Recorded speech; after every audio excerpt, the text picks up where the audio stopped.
the Pet Health and Happiness podcast from Bella+Duke, keeping you at the cutting edge of pet nutrition, behaviour and health with expert interviews, mythbusters and more to help your pet lead a healthier, happier life.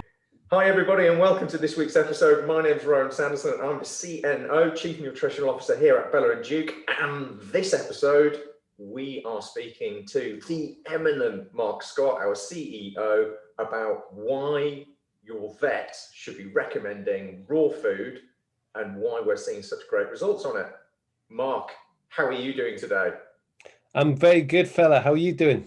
I'm excited about this. And it's nice for you and I to be doing a podcast together again, just like the old days. Just like the old days. Just like the old days. When it was black and white and SEPA was really, really popular. So here we go. We have recently done a huge survey in our group, haven't we, Mark?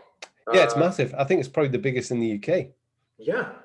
And we saw some crazy statistics coming out of it. I think it was something like 98% of people who switched to a raw diet for their pet saw an improvement in their pet's loo habits, their bowel movements. I think something like 76% saw an improvement in skin. Remind me of some of the other stats, Mark. Yeah. Brilliant. I will do. I definitely will do. We'll put actually a link to it in your show notes. Yeah, our show notes, baby. Our show notes. Yeah, show notes. So yeah, I mean, what was the reason we wanted to do that, Rowan? Because there's a lot of science-isms out there, isn't there? Yeah, that's a really good way of saying it. I think a lot of people and a lot of vets who are not yet aware of raw and are perhaps a little bit afraid of raw, and we understand that, and we'll talk about some of the initiatives that you've taken, Mark, a little bit scared of it and often say, well, where's the science? And quite often science follows truth. And we wanted to just get out there and see what people's experiences are. When you said science follows truth, let's give a couple of examples, because I think to make that stand out, because let me give you one of the big bombshells of the last 20 years, this disgusting thing called saturated fats, which was a big myth for how many years? Ooh. There was a lot of years. I mean, we're talking maybe 50, 60 years. Yeah. Based on a study that was done by, turns out, a food company. Yeah. And no one had really looked into the research had done. And then when actually, and this is definitely your realm, not mine, saturated fats that we thought were bad, turned out not to be bad. Well, here's another bombshell. There's more research saying it depends. Okay, but the point is the whole study was, the whole health was based on the science that was actually done by a food company 50, 60 years ago. No one had really gone back to it and said, let's just look at this. And a lot of studies now come out because they see results first, which is what you were alluding to, was, for example, HIIT, which is high intensity training, which is a really good example. Why is it the sprinters are really muscular? So they could see that, and then they went, well, why is it that these guys are really got a lot of muscle? What is it they're doing? And then they started looking into the whole high intensity training and went, okay, because it transforms the body in a different way, doesn't it? To say a marathon runner. Yeah, totally. Going to the raw food component, ultimately, we do see a lot of people saying, where's the research? Well, here's the thing. There is no research showing that ultra-processed food benefits your dog from a health perspective. None. There is very little research currently in raw, but increasingly people are wanting to research it because they are seeing it not only works, but it's reversing the epidemic of poor health that we see in pets in the UK. So based on that, what we just said at the very start, we got 3,000 of our customers to fill out a form of what they saw. And now we've got the evidence in terms of results, haven't we? Yeah. We maybe don't fully understand 100% why we've got those results, but we've definitely got those results. And there is those naysayers out there who are actually, what's nice is where they were anti-raw, and they've now gone and changed their thing to, oh, don't do DIY, make sure it's complete, etc., etc., etc. So they're having to change their view on things because they can't turn around and say 200,000 raw feeders in the UK aren't seeing proof. Because they're turning us around and say, hey, we're liars. Well, not only that, we do know there is proper science behind raw and why it works. And the top three reasons are probably, as we know, and you and I have discussed this many times, but if somebody at home wanted to be able to tell somebody why raw works, so somebody else on a dog walk, it's really easy. One, the proteins are whole and intact. What does that mean? Well, basically, as soon as you heat a protein, it starts to unravel. It's called denaturing, and it gets broken up, and the dog's immune system sees that totally differently to a whole intact protein. Not only that, when you really heat a protein, you get these Maillard reactions, which are associated with cancer, and that's because the proteins can really oxidize. So there's that.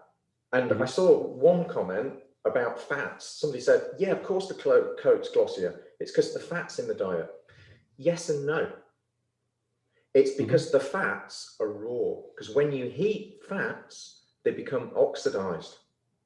And that's not good because every single cell in the body is made from fat and water. And also, if it's making the fur glossier perform better on the outside of the dog's body, what's it doing on the inside? Well, There's got to be benefits on the inside as well. Exactly. That is health from the inside out, classically. Yeah, I mean, if you've got good skin, sorry, I've just to finish that, as a human, because we relate it to humans all the time. If I eat cruddy diet, which I did on that experiment I did, I started to see my skin break out, and that going, that's only part of the story, is because that's the biggest organism on your body.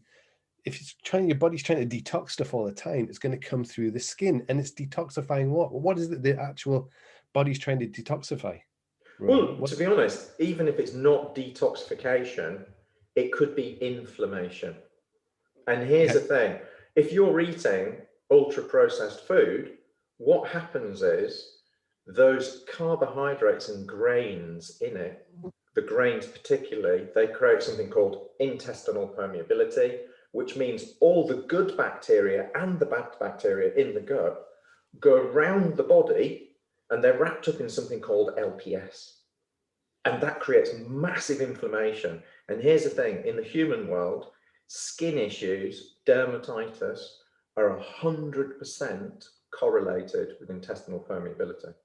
Now, let's look at some research. Those really clever guys at the University of Helsinki have shown that dermatitis is massively improved when you switch to raw. That's a scientific study. Of course it is. Of course it is. So going back to the raw question, because you said there was three. So the first one we've covered. The second one being fats. So proteins in whole, intact, natural, as Mother Nature intended for, which means they're more what's called bioavailable. Yeah. Secondly, fats are non-oxidized. And especially in our new process, which keeps all the food ultra chilled, it keeps all those fats unoxidized. There aren't even people touching the food. It just gets nicely wrapped up and delivered conveniently to the dog. So those fats, well, it's like magic. Absolutely. We love that. Although be it, Tony's put some hard work into the managing the fairies. Don't give him credit. Don't give him credit. Go, Tony. And the third one is, these are the three biggest factors, the absence of carbohydrates, because dogs are carnivores. Yes, they produce amylase, but the bottom line is they've only got one way of lowering the blood sugar. They've got 7 ways of raising it because they're used to living off protein and having to make carbohydrates from the protein that create the sugars, to be honest. So you give them a load of biscuits, the Elvis diet, and these dogs are going to struggle. No wonder there's pancreatitis out And there. I see people saying, oh, don't say that carbohydrates are bad. We're not saying that carbohydrates are bad. We're just saying the quality and the volume of them are bad. Yeah, It's a bit like a absolutely. calorie, isn't it? It's a calorie from a Mars, or I'll not mentioning any names, from a convection is different to a calorie from a, I don't know, a lettuce or a cabbage or a carrot. You know, Well, they're not equal. the thing is, if you put gravel in your hybrid car and then turn the key and it doesn't work as well, well, you know, who are you going to blame? The fact is, if you're giving your dog an ultra heat treated processed biscuit with some protein in it, the dog is not going to live as long or as healthy or as happily. And that's my opinion, and I am sticking to it until proven otherwise. So in terms of, we started this off about vets and why we want to see more vets recommending it and working with vets, you know. One of the things I notice, and I don't see it anywhere else, people, when I speak to them and they go, oh, my friend feeds their dog raw, and they talk about it all the time, I go, where else have you seen where people will talk about feeding their dogs raw or kibble or processed food or tin? You just don't have those conversations in parks about other types of food, do you? Well, Like, no, because it's transformational. But Mark, I'm going to interrupt you here to give you mhm. some credit. I really love the fact that you've been open-hearted, open-minded, and of trying to educate, and have created this Facebook group for vets and nurses to share with them research so they can start working alongside us to save some pets. Do you want to tell everybody about that Yeah, whilst we're so here? yeah, definitely. We know that there's a lot of vets who old school education of the nutrition, and we know where that's come from. We don't need to go over that again. What we want to do is just show you why your customers are all saying or moving to raw, because they're seeing results in 3, 4, 5 days. You know, amazing results. And this is not us; it's across the board. All you have to do is look at the reviews to see it. So we want to recommend to our customers, because they come to us quite often saying, oh, I went to my vets and they just said, no, don't feed raw. It's not great for your dog, blah, blah, blah. So we want to give our customers who've asked us a directory of vets that are pro-raw, that go, no, if you're feeding your dog raw and they're doing great, brilliant. You know, keep them on it. If it works for them, brilliant. Aren't trying to sell them highly processed dog food, because that goes totally against everything that we believe in as a business. Is the reason you're seeing chronic diseases increasing in humans and in pets is because of the food we eat. We want to work with vets who have moved on from that generation of believing that highly processed food is better than natural food. And remember, there was a study that came out, it was in the BBC. Dogs have been our best friends for 11,000 years. Okay. So they have been running around our campsite. They have been helping us to hunt animals, but we didn't feed them carbohydrates. We fed them what we caught, probably raw. They probably got to eat the fur, the head, all the stuff that we didn't probably eat. We chucked it over to them and they got to demolish it. It's only in the last 50 years that we've been feeding kibble. And so that's the fad, not raw feeding. Raw feeding's been around a lot longer than kibble. Just ask the other 8.7 million species out there. So we Yeah, just and got to remember that. that's the sound bite. Is that actually feeding your dog processed food is a fad, and it was a fad born of convenience for the owners, and that's okay. We all know better now. So what are we going to do about it? And it's a bit like the old cereals for breakfast scenario, isn't it? It's just convenience. We know it's full of sugars. And another thing that's not often talked about is vitamins and minerals. They're not in their natural state, they're synthetic. They don't work in the same way as they do when you're find them in the natural state, because, like you say, they're denatured, aren't they? And Well, I think, with vitamins and minerals, it's a little bit different, and it's because they've got some really exciting cofactors which actually work with them. So mhm. vitamin C reacts very differently when it's taken in its natural form from nature, because it's got loads of cofactors. It probably comes with polyphenols, which grows great bacteria in the gut. So as a standalone, it's not the same. It's like a team. And that's what I love about raw food, is that you're getting it as nature intended. I always like to say it's perfected by evolution, it's backed by science. Yeah, absolutely. And I trust Mother Nature any day over lab coats. You know, it's just the way I am. I'm skeptical now, having seen what's happened to society and our health, you know. And don't get me wrong, I fight against it all the time. And there's nothing better than a donut. And when I think about donuts, I'm like, oh, I could eat 6. You know, I get that. Oh, that sugar rush.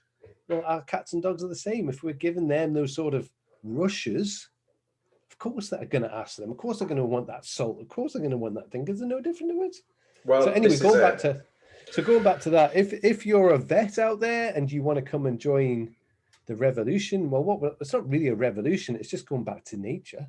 Well, I'd say it's join the evolution. The evolution, and back to natural state, back to how it should be. Come and join us. Come and join our Facebook group. Submit your for free your vet practice to our directory for free. We just want to be able to share the love with our customers and with anyone who's really interested in raw and work with like-minded people. We welcome everybody with open arms, because we've got all of these beautiful stats now. We've served over 20 million meals, seen phenomenal results. We want to share that love, as Mark says. And if you want to know more, we've got a whole resource directory now of research papers, of statistics. Come and find out. You can recommend it to your customers and clients and see these benefits as well. We want to work with you and support you. Kaboom is all I can say to that. It's a wrap.